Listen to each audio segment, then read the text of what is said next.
Ferrari at breakfast on LBC. With Hampton by Hilton. Check in at your hotel with the Hilton Honours app.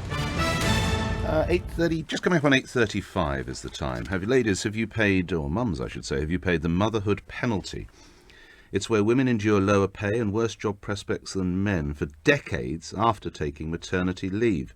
This comes from a study of by business experts, the Chartered Management Institute. Taking time off to have children or returning to work part-time has a negative impact on the rest of a woman's career.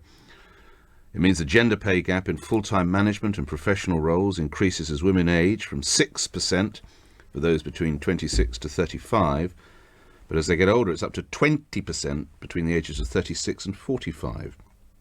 The Institute goes on to say that women in senior roles, the pay gap is even worse. It goes up to, in some instances, nearly getting on for 30% for 50 to 54-year-olds. Let's stop blitzing you with all those figures. This was actually heard by a parliamentary committee. Experts giving evidence to the gender pay gap inquiry said older women had been particular victims of that motherhood penalty. Does seem desperately unfair, doesn't it? Suzanne Borrell is a mum. She runs mumandworking recruitment website. So let's give you a free advertisement. Tell everybody briefly about Mum and Working recruitment website. What does it do, Suzanne Borrell? Well, good morning. Good morning. Thank you very much. Well, basically, it's a national website offering parents, mums and dads, the opportunity to find flexible part-time and full-time work. So work that would perhaps run around your family responsibilities as opposed to doing the 9 to 5 or 9 to 6, 9 to 7, as I think we're finding increasingly now. Good luck with that. What we do. Do you recognise what's been called this motherhood penalty?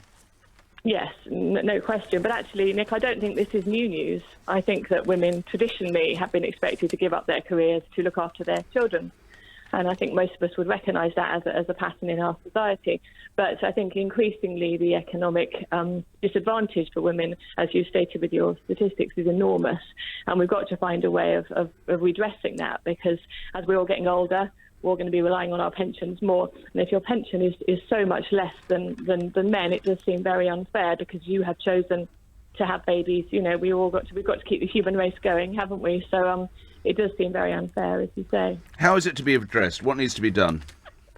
I think flexible working is the key, and I don't think it's all about women. I think it's about men as well. My absolute ideal would be for men and women to both be able to enjoy flexible working, to work and be able to look after their children as well. And I think that's the key to it. I think men are at a disadvantage also, because while financially they might be in a better position, they don't get to spend time with their children as much as they should, and I think that's a really big shame.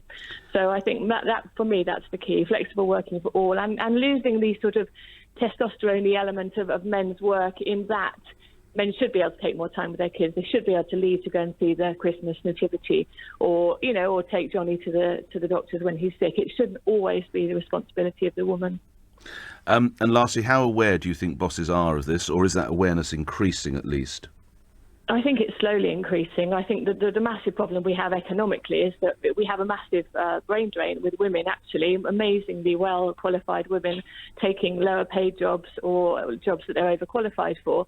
And economically, it's hitting us as well. So I think a forward-thinking boss is that who can offer flexible working for mums and really take advantage of some of these amazing women that are out there not utilising all their skills and experience. Thanks for that. Good luck with your website. That's Suzanne Borrell.